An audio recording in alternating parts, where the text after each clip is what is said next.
Tēnā koutou, tēnā koutou, tēnā koutou kata.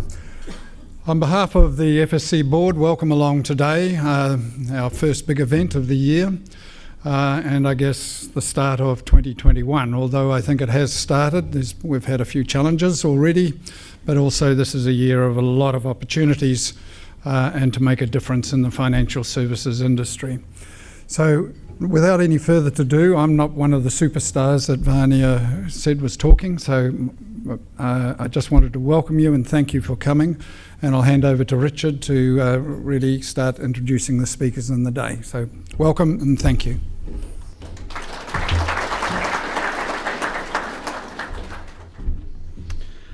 Kia ora everybody, good morning. Fantastic to see such a full room, and for the first time we're live streaming to an audience somewhere in New Zealand and possibly across the ditch as well. Who would have thought that 12 months ago we would have had the year that we had in 2020? I think we were sitting at the Pullman Hotel. It was an event similar to this. It was the start of the FMA message to the marketplace, and hell, within about a month the game completely changed. And all of us had to kind of reach deep within ourselves, in our businesses, in our families, to kind of figure out how do we respond to something we've actually never gone through. And, you know, I kind of walked away at the end of last year feeling really proud about how the entire sector, from government to regulator to market participant to financial advisors, how we collectively responded. We were resilient, we were agile, we were forced to change, and we were forced to steer into something that we had never done, but we ended up doing it together. And I think collectively the country, the team of 5 million, came through last year in really good stead, and has really positioned us well for a strong 2021 ahead, notwithstanding the significant headwinds that Rob's pointed to. And I think we did that because there were a couple of things that we kept first and foremost in our mind. The first thing was that we had to look after our people, and we had to look after our people in order that they could look after our customers, which in a sense is all of New Zealand. And I think those two things, that kind of clarity of purpose and clarity of call, when I reflect on what we collectively did last year, it was empower our people and make sure that they're safe, make sure they can work from wherever they were, so that they can actually offer great service and great reassurance and great connectivity to customers. And I think in a fast-paced world and in a crazy world where things are seriously distressing and upsetting from across the globe, we always move on to the next thing. And I think there's an opportunity at the front of the year to actually just to pause and reflect on what went well and how did we get here. And I think the collective leadership, the collective strength of the sector, the collective strength of the community, from politicians down, has really held us in good stead. And I think, as I reflected a couple of conversations here already today, you know, when you talk to friends and family and relatives in other parts of the world, that is not the case. And in that regard, we should be absolutely blessed to be living where we're living. I just wanted to welcome everyone here today, and I just also wanted to acknowledge the fact that the health insurance community, this is the first time they're now part of the Financial Services Council. I wanted to shout out to them. Some of them are in the room and some are watching on the live stream. But the FSC community is growing, and the things that we focus on and the things that we see are important are kind of a growing message as well. I think the most important piece is that for all of us, irrespective of what we do, whether we advise or produce or provide services or manufacture product, is that the customer is at the centre. And I think that's kind of been the move on from last year. I think it was the conduct and culture thematic, but being very much putting customer at the centre. And if that is true for all of us, then collectively we're in really good stead as a community and as a marketplace, because if that happens, the customer wins and all of us will grow as a result of all of that. And I think that's really important. Enough of my intro comments. Absolutely delighted to welcome Rob Everett to the stage again. The support that we get from the FMA, the support that we get through Rob's leadership has been absolutely fantastic. The ability to engage with his team, whether it's on financial services change, with Clare and Paul today on kiwisaver and insurance, and their connectivity to the sector, I think collectively puts us in really good stead. And the fact that Rob is prepared to come today to share with us his thoughts at the start of the year, to engage in a conversation, allows us to get underneath the thinking. And I think that is a really, really important signpost for this sector collectively. So, Rob, very warm welcome. I think you're no stranger to this community. I won't go into terribly more details other than to say, reading an op-ed about you recently, I love the fact that you were almost a professional football player, and we might have a conversation about that later. Ladies and gentlemen, Rob Everett.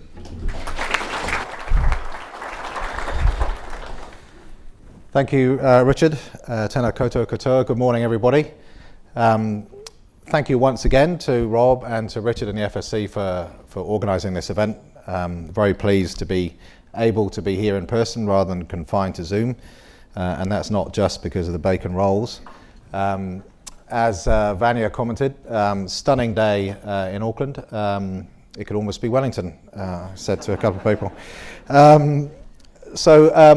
Look, just to echo Richard, looking back to this time next year where we thought we were going to be, what everyone in this room and everyone online has been through, I did want to thank you all, well, most of you, the industry, for your response to the challenges of the pandemic. I do feel that if there were any question beforehand, financial services entirely justified its designation as an essential service for the well-being of New Zealanders, so good on you. These are, however, still exceptional times. The pandemic obviously is still going strong in many parts of the world, extreme market volatility, increasing range of cyber attacks and the threats through technology.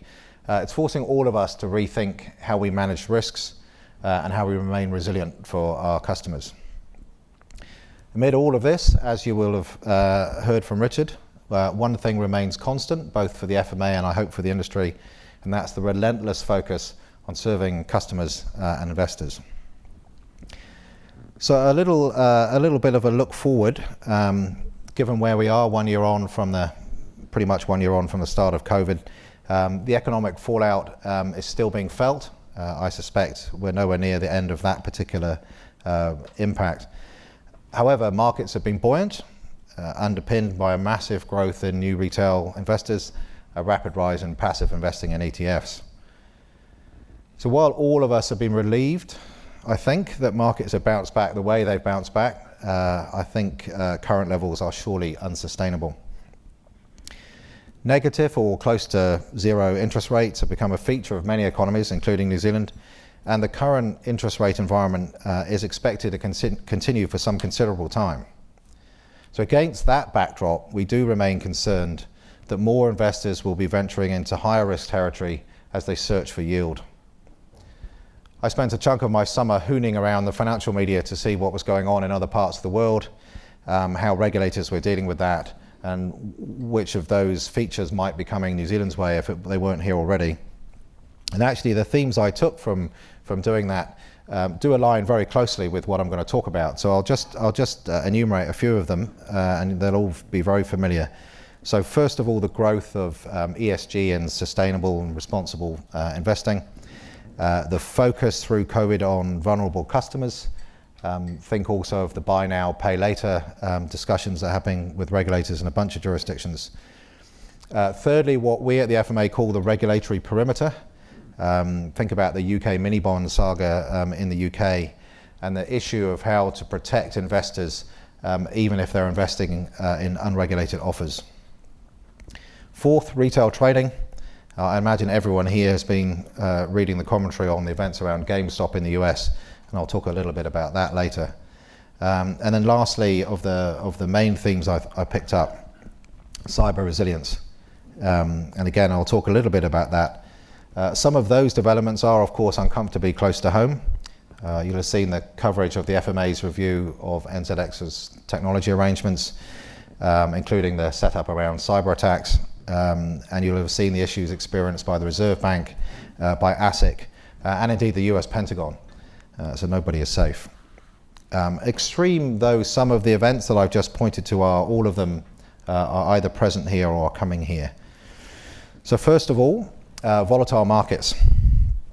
So kiwisaver, and I think the more recent rapid rise in retail investing platforms in New Zealand, does mean that investing is now really becoming truly mainstream in this country.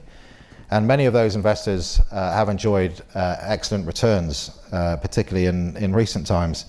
And it's great that investors have the upside. Obviously, that's the idea. But not surprisingly, we do worry that investors, particularly new investors, will be emboldened and venture from there into high-risk waters. In the US, for instance, a different market, but still, in the US, close to $800 billion is invested on margin. So in other words, that's invested on borrowed money. And that's well beyond anything the US has ever seen, even before the peak of the last financial crisis. And so a major correction in US markets is going to cause a significant amount of pain. We're not seeing the same highly leveraged trading here in New Zealand. We are, of course, watching developments in the retail market very closely. Within kiwisaver, we did see last year in March and April a big surge in switching activities impacted by COVID. I do feel very strongly that the common lines on that taken by us, by the industry, by the media may have calmed that situation down, and I certainly hope that it will have helped some people in kiwisaver prepare themselves for the next drop, whenever that may happen. So that takes me on to market conduct and behaviour in markets. There is clearly in this environment a need for more work to be done to ensure that new investors understand the rules and they play by the rules. And you'll all have seen the articles and the TV coverage about GameStop, where retail investors in the US allegedly deliberately pumped up stocks to take down a couple of hedge funds which had big short positions.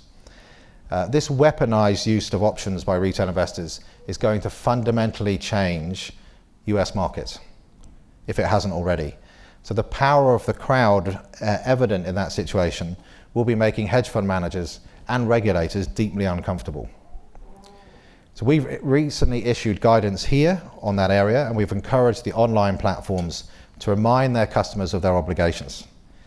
More work will be necessary from us, from you, from the NZX, providers, advisors, everybody in this area, to try and stay clear of disorderly markets or poorly informed retail investors staring down the barrel of a criminal prosecution.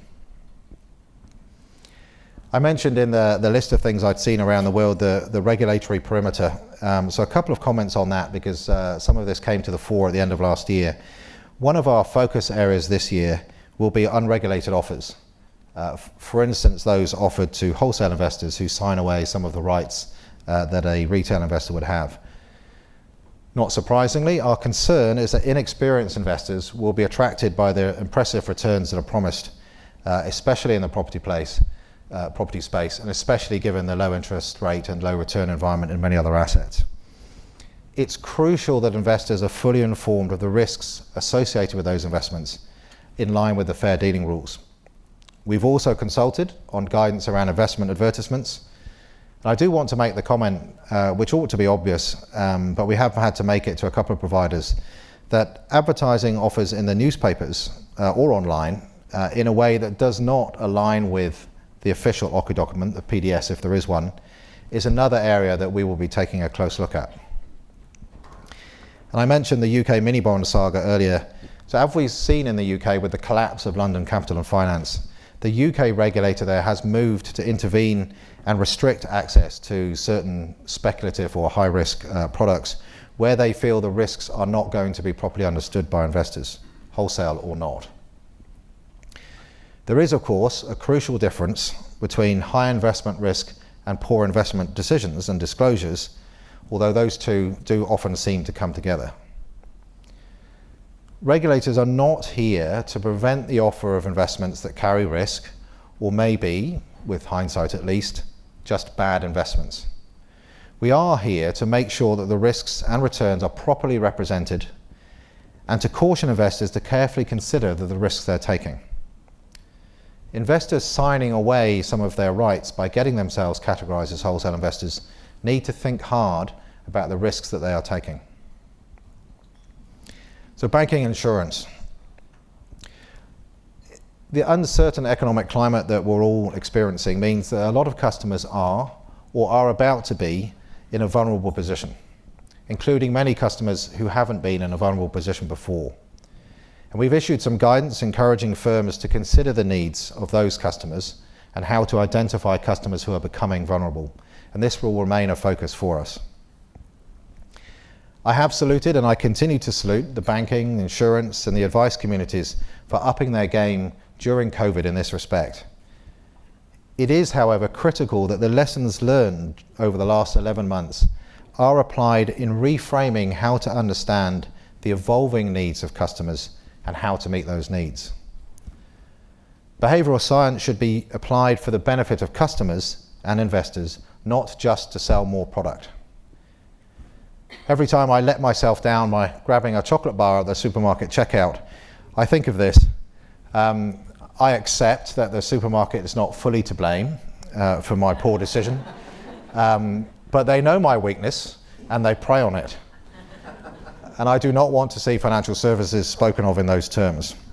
So Clare will talk about some of our expectations in that area later. So I've learned in my 7 years at the FMA that no speech on financial services can miss a large section on legislative reform. So here goes for this year's lot. As always, it seems to be a permanent feature. It certainly has since I've been here. There's a lot going on. From the FMA's viewpoint, we are primarily focused on 3 areas, but the Reserve Bank and the Commerce Commission each have their own changing legislative agendas, and how to blend all of those together into a coherent whole is going to be a really major challenge for all of us. So for the FMA then, the FSLA legislation, bringing in a new licensing regime for financial advisors, the COFI bill, introducing new conduct licensing for financial services, and the new climate-related financial disclosure regime. They're the 3 that are at the top of our agenda. They're certainly not the only 3. Obviously, FSLA, time is moving, 15th of March, full licensing for financial advisors, and with that comes a suite of new obligations for advisors to comply with. It has been a huge effort to get to this point, and my thanks to everyone involved, including the FSC and everyone in the advice industry, and my own team at the FMA for the amount of work that's gone in. There's still a lot of water to flow under that bridge, but we're optimistic that we can get to a sensible place and deliver our collective goal to maintain and build consumer confidence in the advice proposition. The COFI bill is, sadly, still a bill, and we await the end of that legislative process. And whilst we didn't agree with everything that was said or aired at the Select Committee, I do think that's a valuable process to consider where the draft legislation had either undercooked or overcooked the objectives that it was trying to meet. That legislation will, as you all know, bring in a much wider remit for the FMA in regulating banks and insurers. And we face a major challenge to both retool ourselves as a consumer-focused regulator and to actively supervise a much larger number of firms. I know that Clare foresees extensive dialogue with the industry and with other stakeholders as we prepare for that, and I'll let her talk about that in her piece. On climate change, New Zealand has moved early to commit to a new regime on climate-related financial disclosures, and the FMA will be responsible for regulating that area. We're currently working with the XRB and with other stakeholders to get the standards put in place and other government agencies as everyone tries to get ready. And again, you can be confident that we'll be consulting you as we formulate our thinking about how to regulate that space. What the government has announced is ambitious and will be complex to land. It is, however, only a small piece of the push towards a finance system that delivers sustainable outcomes for investors and the world we live in. To quote Mark Carney for a minute on climate change, the tragedy of the horizon, as he puts it, seems to be coming at us increasingly fast. A couple of the other areas that I highlighted at the beginning just to pick up on that are also very evident in New Zealand. I'll start with cyber risk, and many of you will have seen media coverage or even read the report on the EDS and technology issues last week. And while there were some specific criticisms in there of NZX's preparations for a large-scale attack, it's crucial that everyone understands, I think there are important lessons for everybody in there about how to plan and prepare for inevitable attacks. The Reserve Bank, ASIC and other major organisations across the world have been caught up in the hack of the Excellion file transfer system. The solar winds issue with the Pentagon in the US and other US government systems is another example of how these threats are increasing. And as noted in our report, cybersecurity has to be at the top of the list of risks for all organisations today, whether they are public or private. And every board director should be asking how well prepared their organisation is to withstand these types of attack and how they will respond if their system is breached. Having a good plan for responding to a successful cyber attack is as important as trying to keep it out. ESG and sustainable finance, clearly a huge growth area. A lot of the stuff I read over the summer break really shows how providers are trying to respond to investor wants in a space that is still as yet insufficiently regulated. So the FMA will continue to support the transition to an integrated financial system, in other words, one that looks beyond financial considerations and also takes into account natural, human and social factors. We are seeing massive growth in demand for those products, so it was good to get our guidance out before Christmas on disclosure requirements around them. As I've indicated before, we are fully behind the move to a more sustainable finance system, and I applaud the great work of the Sustainable Finance Forum in that regard. I will say again, however, that we have little patience for product providers who try to rebadge investment products as green or responsible without actually fundamentally reflecting those features in the substance of the product and in the rights of those who buy them. Another couple of things coming up, one of which will be covered, I suspect, in detail by Paul. First of all, AML and CFT. We're still waiting to hear back formally on the international review of the AML and CFT regime here. That will inform future actions for all of the supervisors that we need to take to ensure New Zealand does its bit. kiwisaver, no speech on the financial services regime in New Zealand is complete without kiwisaver, because it touches almost all New Zealanders and will remain a really important priority for the FMA. And Paul Gregory's appointment as our first Director of Investment Management reflects the priority we're giving that internally. And I'll leave Paul to talk further about managed funds and what we're doing. But I do want to note that I think in the round, kiwisaver came through the COVID crisis and the market volatility pretty well for such a young regime. As kiwisaver matures, we at the FMA will continue to ask the hard questions to ensure that members are getting the most from their schemes. So in closing, I'd like to reiterate something that we've been saying for several years. Namely, that governance and culture are at the heart of progressing all of these initiatives. The approaches we are looking for from financial services providers cannot be add-ons and they cannot be temporary. We want to see boards and management working to establish them in the culture and the DNA of the organisations that they're responsible for. This takes time, it takes commitment, and I believe we're only a few years into a transition that could easily take another 10 years before we have a degree of confidence it's fully bedded in. Like kiwisaver, the FMA is growing up. Change is inevitable. We already know a bunch of change that's coming towards the FMA, and we have to reflect the environment in which we operate and the future responsibilities which we're being tasked with. So significant work is underway at the FMA to prepare for the new remit or the new remits, and whatever the government, markets or fate throw at us. So this, I hope, is a better year than last year for everybody. It will, without doubt, be a period of significant change and significant opportunity for financial services. But this will come at a time of economic and societal pressure as a result of COVID. And we don't know exactly what that's going to look like. But regardless, the need to look after consumer investors will increase, not decline. Our goal, our collective goal, is to ensure trust and confidence in the finance sector and in our markets and in our regulator. And that goal is, I hope, shared by everyone in this room. Thank you very much.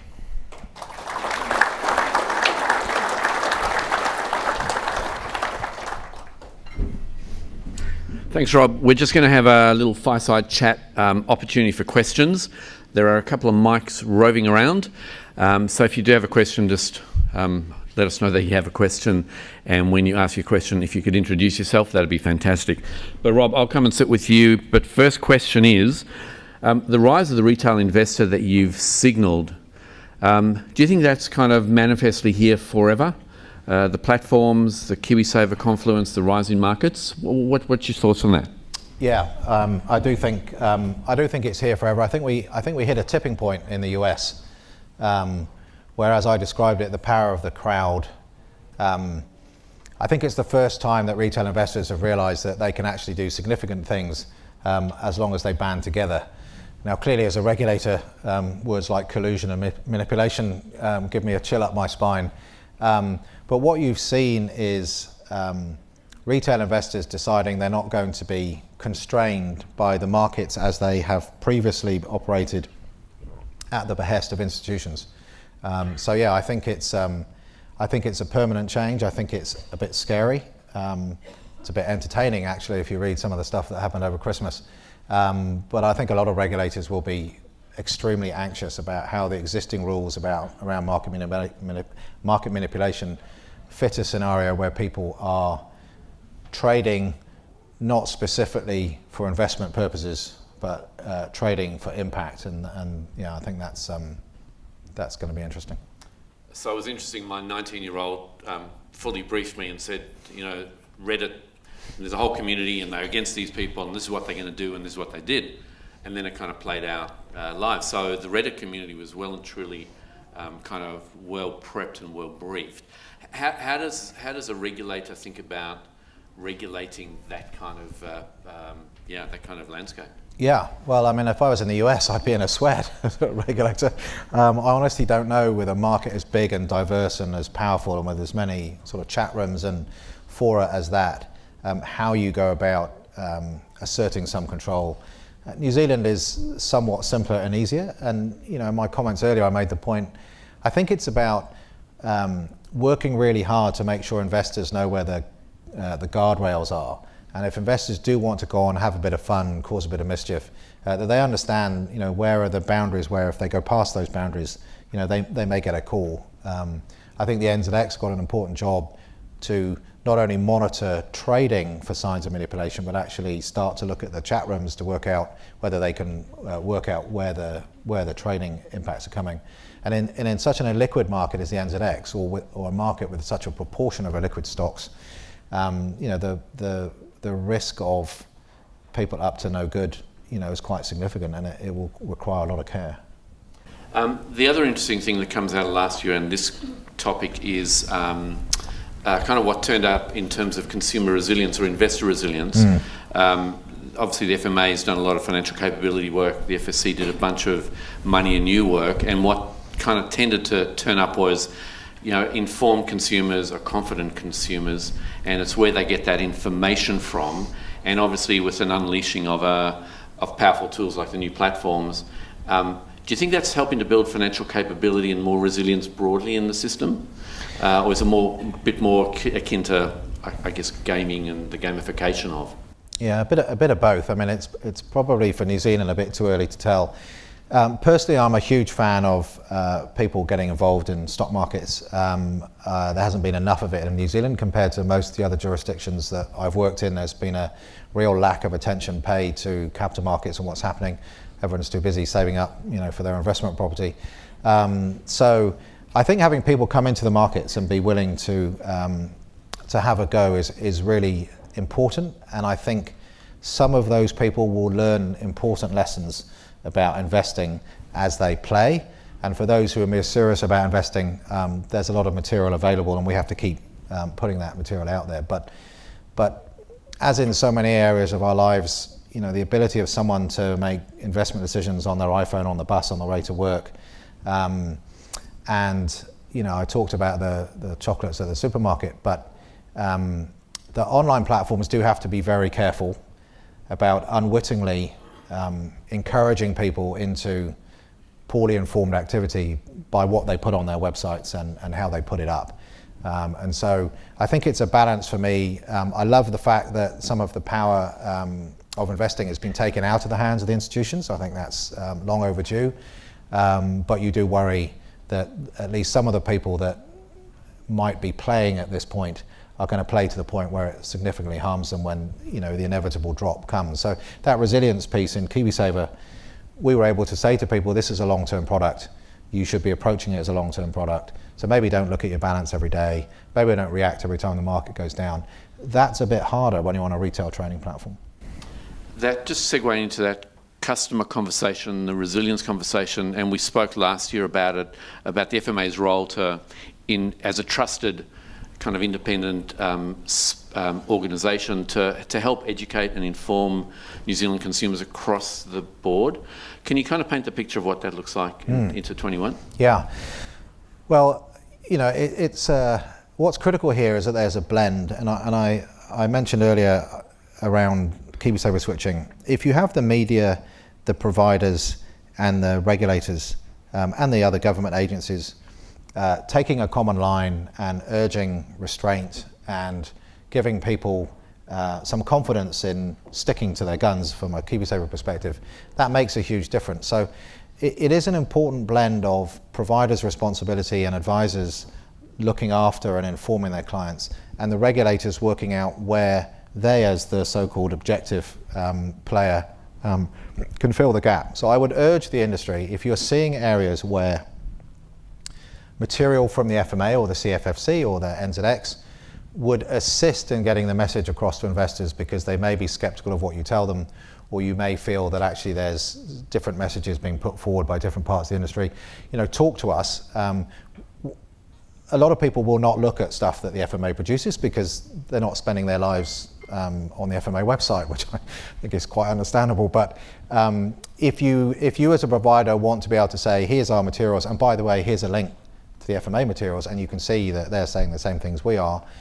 If there's power in that, then tell us, and we'll happily put those materials together. But it requires everybody, and if it's just the regulator out there making these noises, a large section, particularly of the new investors, they're just not going to see it.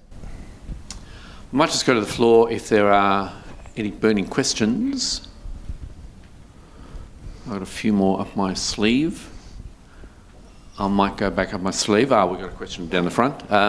So I might give you this if you can just tell us who you are and the question.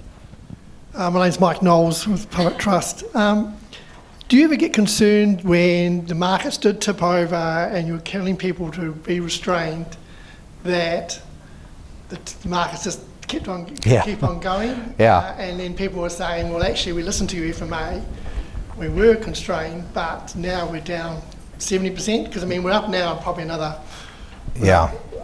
big step up. So if it drops 20% from here, it's going to be a brave person who says it's going to stop there. Yeah, it's a perfectly good challenge, and I did have some uncomfortable moments in the early stages of the market volatility in March, April, with the line of you should be restrained, as you watched markets kind of drop almost in a straight line and wondering how much further it needs to drop before the message changed. With KiwiSaver, it's a little bit more straightforward. That's a long-term product, right? And unless you are needing to get your money out or close to retirement, really over a long term, you would expect the markets to cycle back up. And so I'm much more confident with a product like KiwiSaver of saying that unless you need your money or you're going to take your money out reasonably soon, you should take the long view. Obviously, with other investors in the market, I think it's a slightly different message. With other investors, it will be you shouldn't be investing money you can't afford to lose, particularly if you're borrowing money to invest.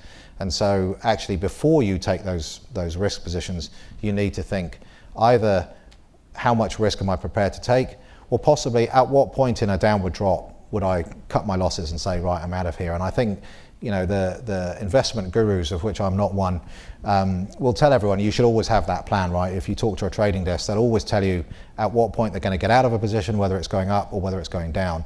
And so I would, for non-KiwiSaver investors, I think it's a perfectly valid challenge. But if it's going to hurt, you need to plan ahead for how you're going to manage that. And I think that would be the advice in those situations. Rob, last question, then we might hand back to Vanya and invite Paul and Clare up. It's the question on fintechs and the growing place that plays in the New Zealand marketplace, global phenomenon, lots of activity happening. Recent appointment of Binu Paul. Yeah. What's the game plan in terms of helping the sector accelerate what we're doing in the tech space? Yeah, well, it's another appointment, much like Paul and Claire's, which I think ought to provide a fairly good signal of what we're trying to do, and probably not before time. We were lucky enough to have Binu in our building, and Binu has great networks in the fintech space, and so through Binu we probably had some appreciation of the challenges ahead for that sector. But what we wanted to do actually was be more visible about that and provide a focal point for people to come to, not just for the FMA, but for the Council of Financial Regulators members, so the Reserve Bank, Comcom, MB and Treasury. So the way we're going to use Binu in that space is really to make sure that people know the door is open to come and have a conversation with us.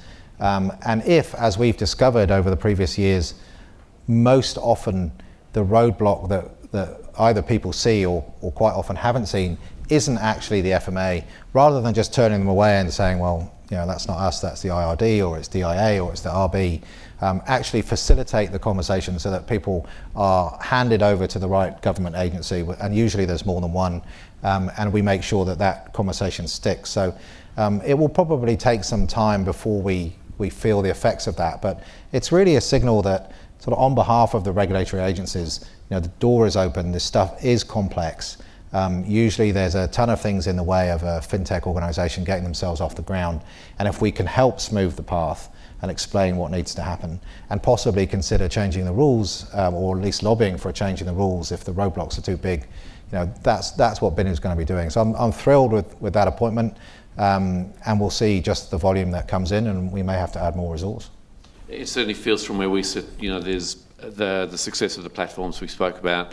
There's this huge amount of latent talent, and it feels like the DNA in New Zealand is very much about small businesses with people with capability having a go and doing stuff, and the tech space obviously lends itself really well to that, and we can play globally there. So, folks, on behalf of all of us here, a very huge thank you. If we can thank Rob. Thank you very much. Thank you.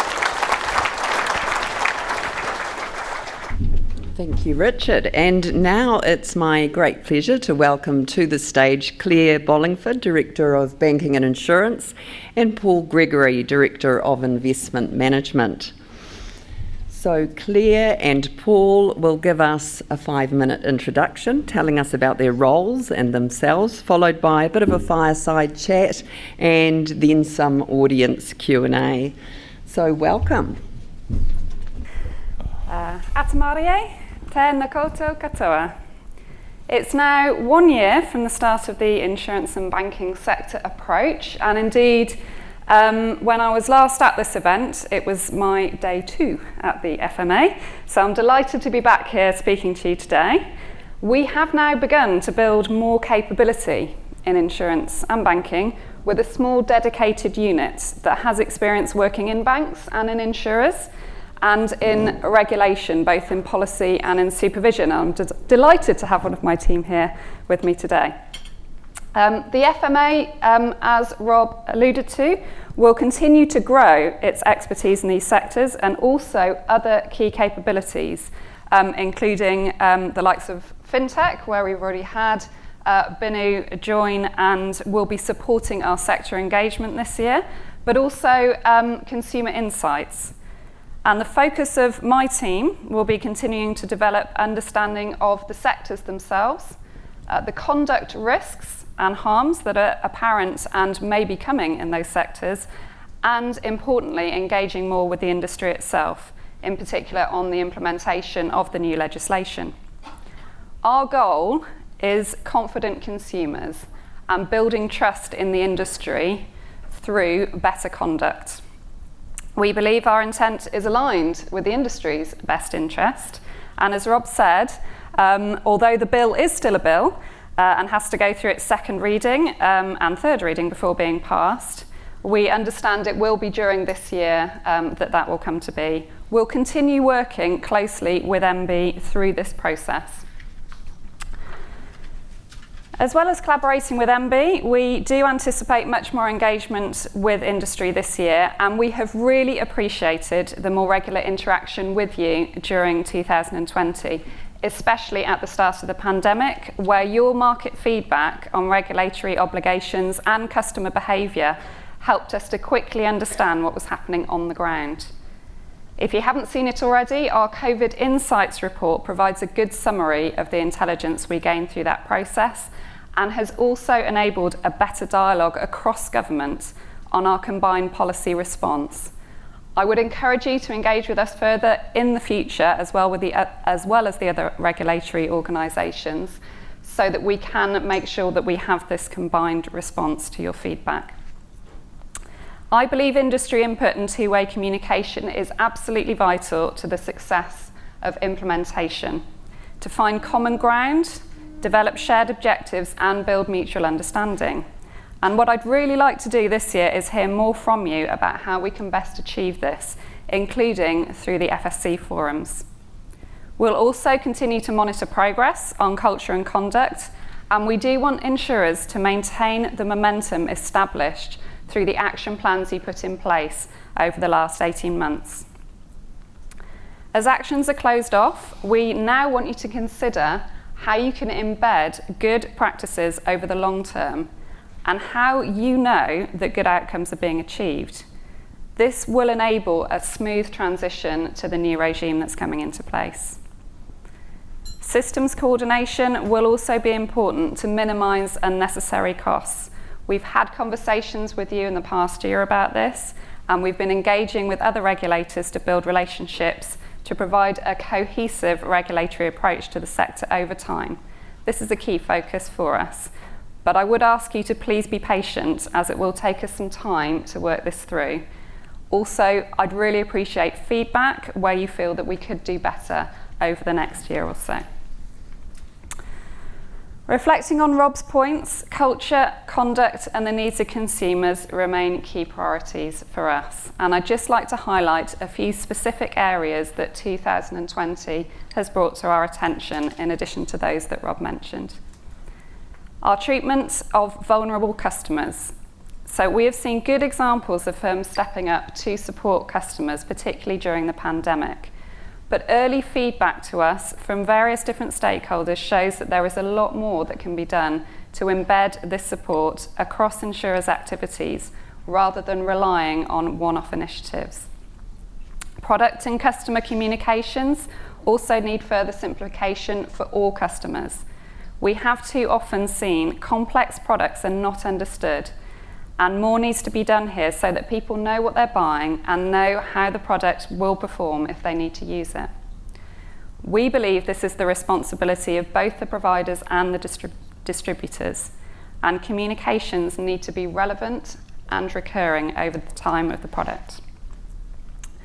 The significant shift to digital also brings great opportunities, but risks come along with that. And we've seen from our previous reviews that systems changes can lead to unintended customer harm when these are not properly executed. And this is a recurring theme that we see in our monitoring visits. Services still need to remain broad to cater for all customers, and we know that digital can exclude some of the most vulnerable. Finally, it is important to make sure any of your outsourcing agreements stand up to the same tests of good risk management, from claims management to technology partners. It's easy to say, that's not us when things go wrong, but the ultimate responsibility for ensuring good customer outcomes still rests with all of you. So I'm really looking forward to working with you over the coming year as we move towards the start of the new regime, and I will hand over to Paul now to talk about his new team. Thanks, Claire. Just so great to see your passion for collaboration and also for putting customers first. And now over to you, FMA returnee, Paul. Tēnā koutou, tēnā koutou, tēnā koutou katoa. Good morning, everybody. I'd just like to acknowledge what Rob said about my role, recognising the importance to the FMA and to New Zealanders in general of kiwisaver and managed investment schemes. For investment managers, whether they're kiwisaver or not, and for their supervisors, there are two things I'd just like to touch on which have major ongoing implications for the sector, and that is the coming guidance on kiwisaver fees and value for money, and implementing the existing guidance on integrated financial products. So on value for money, we had, as you may have seen from the investment news piece on it, nearly 40 submissions, and we're still working through them, but some of them were on quite fundamental matters which I thought would be useful to address now, and these will also be in the final guidance. First, the guidance does not and was never intended to prohibit or prescribe any fee level, structure or type, and the FMA also accepts that a kiwisaver or other managed fund provider profiting from their products is not inconsistent with member or investor interests.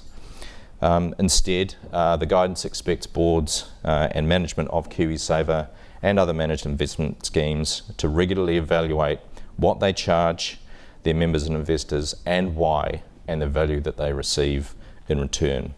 And once that evaluation is done, which will likely involve supervisors and potentially us if it's necessary, it is properly disclosed and discussed with members and investors to help them make confident and informed investment decisions. This is no different to what providers already go through if you are an underlying manager for an institutional investor, or you yourself have institutional investors, and of course many of you are both.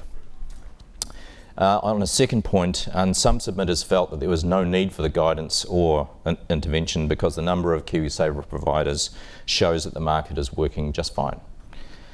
Now, to a provider, lots of different offers, prices and value propositions may be welcome signs of an immature market achieving maturity.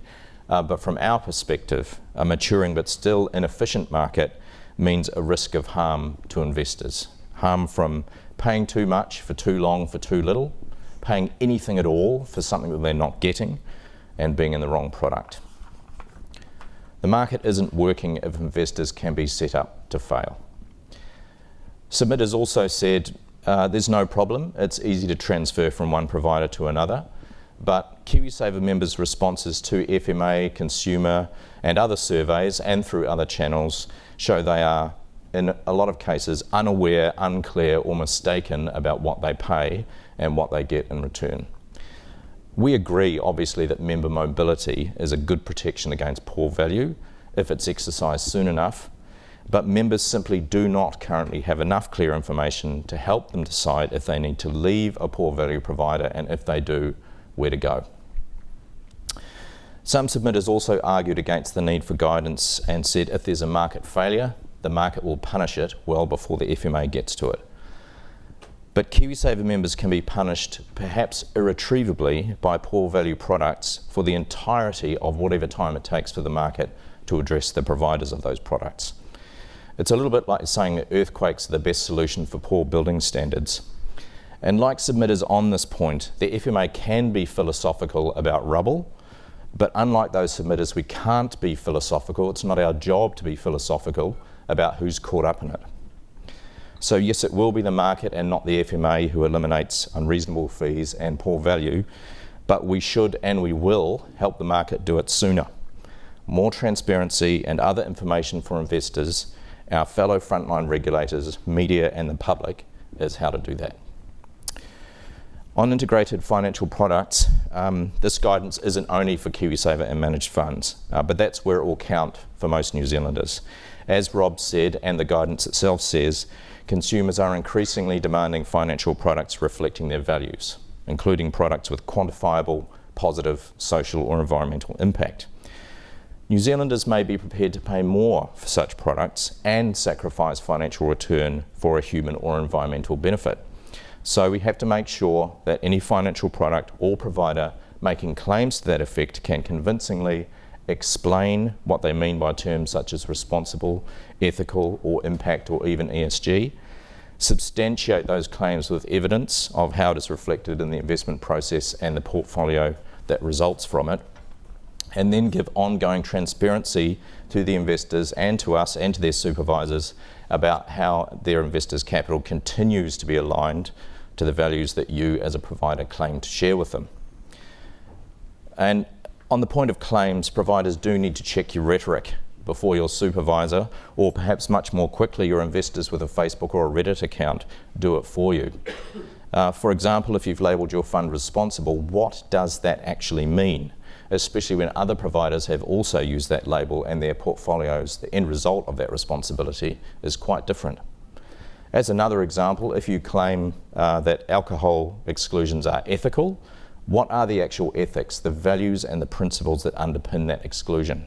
And are they reflected more broadly, like in your staff and member functions? And if they aren't, is it truly an ethical position? Finally, Rob's talked about our concerns with investors made vulnerable by wanting or needing yield, who, often with large balances, are shifting out of term deposits with little knowledge about what their options are. This is, Rob and I have heard fund managers aghast that people with substantial capital show up at their doors not knowing the first thing about what a managed fund even is, let alone what the risks are of investing in one. This has revealed vulnerability and is effectively an investor refugee crisis.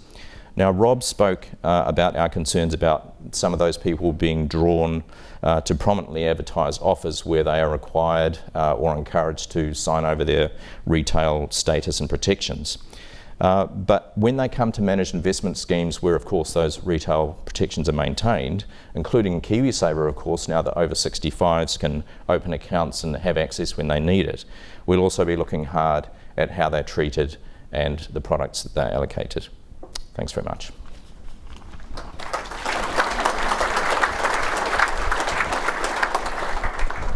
Thanks for that, Paul, and I'm sure that bringing the provider experience to the table is useful in the role as well.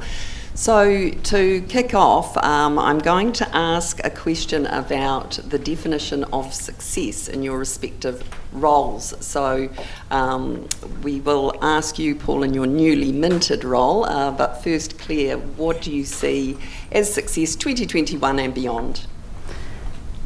Thank you. So I think success for me is very much around this embedding of good conduct that I spoke about a bit earlier. It is about customers being confident that they can receive a good service from insurers and that they can trust the products that they're getting. We know from the FSC research that was put out last year that not everybody who needs insurance in this country has insurance, and there's a whole variety of different reasons that came out around that. But for me, I think the regulator and the industry can work together on building that trust and that confidence through communications and through actually demonstrating that the customer does get the right outcome at the end of the day. So for me, having come over from a UK regulator, I have found New Zealand to be somewhat more legalistic in its approach towards regulation and compliance. And what I'd really like to see over time is to move from a compliance-based approach to a good conduct risk management approach, which actually means it's actually more difficult because it means thinking through how do we best serve our marketplace as a whole. Thanks, Claire. And Paul, for you, success? I'd like to think that my view of success is shared by everybody here and certainly by members, which is that the consistent experience of an investor in KiwiSaver or in a non-KiwiSaver managed fund is that they get an appropriate return for the risk that they are taking and the money that they are paying. That's over the horizon that matters to them, which of course in some cases is first home for withdrawals for KiwiSaver, but in most cases it's over a long term. So what does appropriate mean? Obviously that's something that's particular to a provider and to the member or to the investor, but we'll be looking at that too in the guidance as it happens. Thank you. And if anyone does have a question, feel free to just put your hand up. I have a few more, but I welcome you to join the conversation. So this question was put to Rob. When we think about building financial capability and literacy, seeking advice, how key are those elements in terms of New Zealand consumer resilience? I'll let you fight it out among yourselves. Who answers first? Two thoughts on that. One is that our own work and the FSC's work as well on the point of advice shows that it is valuable. and that there's broader definitions of valuable beyond the financial outcomes as well. It's about a sense of being better prepared. And we did some work on that through our investor capability team the last time that I was here. So there's no question that advice is useful, although it can be fairly broadly defined as well. It's not necessarily from a financial advisor, but certainly that tends to go well.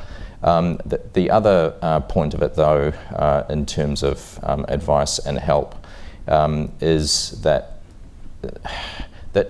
it just has to occur, and it's not necessarily on an event basis, like, for example, through COVID.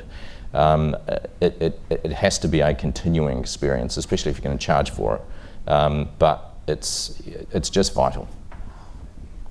And I guess I'd follow up on that from a provider perspective in the insurance space.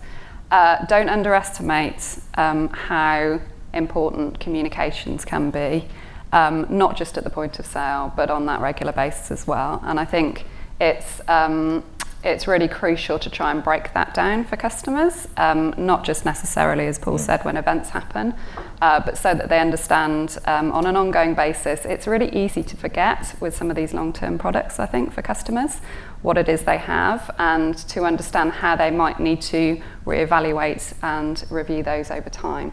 And your communications can really help encourage that capability within consumers. Thanks. And Claire, Rob talked about behavioural science and, you know, using it for the benefit of particularly vulnerable customers, rather than just using it to sell more product. So could you tell us in a little more detail about some of that mahi with vulnerable customers? So I think we've seen some really great practice over the course of the last year, particularly in response to the pandemic, and it's something that we'd like to see happening more over time, and can see early signs being embedded in some of the firms in this room. And that's actually thinking about vulnerable customers in a different way. And it's to say, this is to do with people's circumstance. And indeed, some people may not even know that they are vulnerable when you contact them. So we know that some organisations, as a good example, have set up dedicated teams so that actually if a frontline advisor or a frontline customer service agent does feel that there might be some challenges for this customer, then they can actually be directed to someone who can better understand through behavioural science what their needs might be in that particular moment and indeed over the longer term, and can explore those with them. And I think just coming back to communications again, it can be easy to use communications to persuade people through behavioural science and through insights in consumer behaviour to go one way or another. So you can persuade people, for example, if you need to make a particular change to a product, you can use things like opt-in and opt-out to say, well, if you opt out of this change, that may lead them to something that's actually better for you commercially, but not necessarily better for them as a customer. Whereas if you switch it around, they may make a different decision. So those communications, it's really important to understand how you're playing some of those choices that consumer have out, so that you're providing a fair balance. Thanks, Claire. Now, at this point, do we have any questions from the audience? Any burning questions for Paul or Claire? I'll carry on while you collect your thoughts. So Paul, big response from the industry on the fee consultation, and obviously FMA is taking the time to do justice to the process, and then I think the final guidance and the response document, is it sort of Q1, Q2? Yeah, so that's right. So it's with given the importance of the subject matter to the sector, it's better to do a good job than a quick one. But yes, the target is that we get it done in the first quarter, and if not in the second quarter, and that will comprise obviously the final guidance itself, and also just to acknowledge the amount of effort that I guess to some extent inevitably has gone into the submissions, to summarise the key themes of those and reflect them back to the industry to say, this is what we heard, this is what has influenced the final guidance, and this is what hasn't, and here's why. Okay, thank you. Just looking around, scanning the room, if anyone would like to ask a question. I'll just carry on. So, Claire, let's talk about the Kofi bill. So once enacted, it will bring that wider FMA remit. Do you think once that retooling has taken place that it will be something of a silver bullet? Or? Silver bullet would probably not be how I described it, but certainly I believe that it can make a step change for customers and for the industry itself to build that trust and to build that confidence that people are getting a fair deal when they come for products and for the services that the industry provides.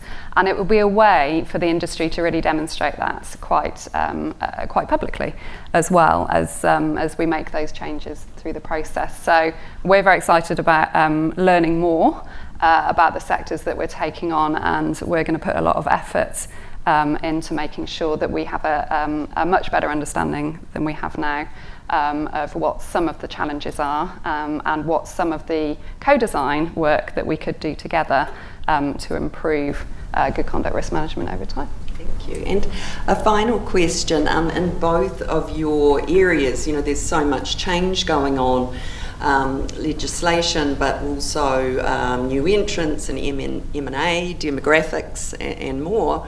What do you see as the key challenges coming out of all those changes? For me, I think investment management, we've already talked about it a lot in terms of the demographics of what some of the platform providers talk about, the democratisation of investment, and that there are positive and negative aspects to that for providers, for regulators, and of course for the people themselves. Once, in the case of the short squeeze, that they realise that what goes down must also come up. I think that's the challenge as to there are decisions being made, there's influence being exerted that doesn't involve professional advisors, to my sort of earlier point, that is happening in subreddits and all the rest of it. And so to keep an eye on that and to know how to respond to it is I think, a pretty important challenge. And I'd say for me, in the insurance space, I think engaging with the new generation will be quite challenging. How do we help them understand how these products could serve them best, and how do we get them confident and capable in using those products? I think digitisation will be a big part of that, and we've seen a massive surge of digitisation activity across the sector.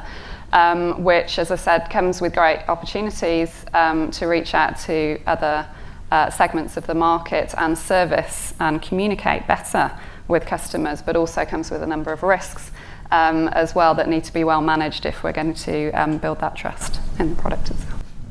Well, thank you both very much for sharing those insights, and I would now like to invite Craig Mulholland to the stage. Craig is an FSC board member and deputy chair.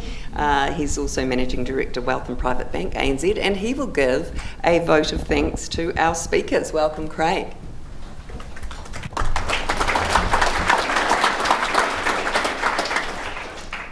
Thanks, Vanya. So, as Vanya said, it is my pleasure today on behalf of the board and members of the Financial Services Council to thank our speakers. There's been a broad range of topics covered today which will have relevance to all of us in the room. But there were a couple of key takeouts across our speakers that were very clear to me, and it goes to the heart of everything we do. The first is the importance of a relentless focus on the customer. And that came through all three speakers. And the second was the importance of having confident consumers making informed decisions with trust in the industry. And that's critical. So Rob, if I may paraphrase your summary, the need to look after customers will increase and not decline. And this is a goal shared by everyone. So on behalf of FSC, all the people in the room and those live streaming today, thank you to each of our speakers, to Rob, Paul and to Clare. Greatly appreciated for your time and your support of the FSC. Thank you.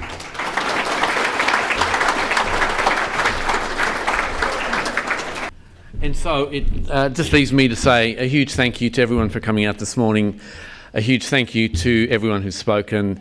Absolutely want to call out Vanya's fantastic and professional efforts, not just today. It's really hard to be on this side of the stage and to kind of manage it so flawlessly. So Vanya, thank you for being a super safe pair of hands at this show and all the other shows that we do. I've got 3 little quick messages, I think.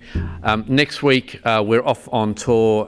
This is the work of the Advisor Transition Working Group. These are the Get in Shape Summits. We're delighted to have Minister Dr. David Clark next week in Wellington for his first outing with the FSC. The numbers are really building beautifully, and delighted as well, JB, to have the FMA and MB and the Code Working Group on the program as well. Really important to get that message out to the advice community. The second thing that we've got, the second thing I just wanted to share with you is, and then in September we've just locked and loaded our dates for our big conference at the Cordis. We'd planned a fantastic show last year. It was so good it didn't quite happen, but we then went into television land. We're hoping that we can actually COVID safe run it in the flesh in Auckland at the Cordis, and more details will come up on that. As with everything in the FSC happens with and through and by the various committees, starting with the board. So to everyone who is in the room, sitting on committees, working tirelessly, just a huge thank you on all of our behalves, because I think when we come together collectively, there's huge strength and huge capability, and that allows us to do a whole bunch of really interesting and valuable things in the end for New Zealanders and for consumers in New Zealanders. Have a great rest of the week, have a great rest of the year, and we look forward to seeing you at the next FSC event. Thank you very much.